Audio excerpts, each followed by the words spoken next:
এগুলো হচ্ছে আমাদের গাছের বেল, গাছ পাকা বেল। এখানে কাঁচা বেলও আছে, যেটা কাঁচা, আর এই তিনটা হচ্ছে গাছ পাকা। এই বেলটা আমি গাছতলায় পাইছিলাম। বেলের সেন্টটা খুবই আকর্ষণীয়। এটা এখনো ভালো করে পাকে নাই, আমার আব্বা পারছে।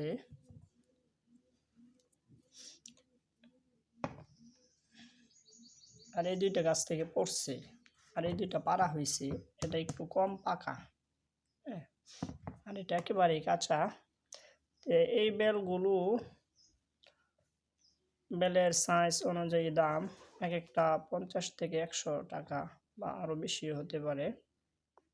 এই বেলের শরবত খুবই উপকারী, কোষ্ঠকাঠিন্য দূর করে, এবং এই বেল কিন্তু একটি ঔষধ।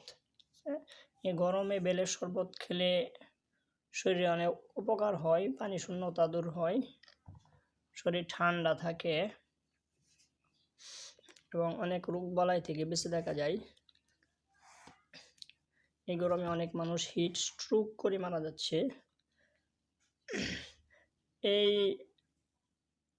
অবস্থায় বেশি বেশি করে তরল খাবার, শরবত জাতীয় খাবার খাওয়া দরকার। এক্ষেত্রে বেলের শরবতটা খুবই হেল্পফুল হবে।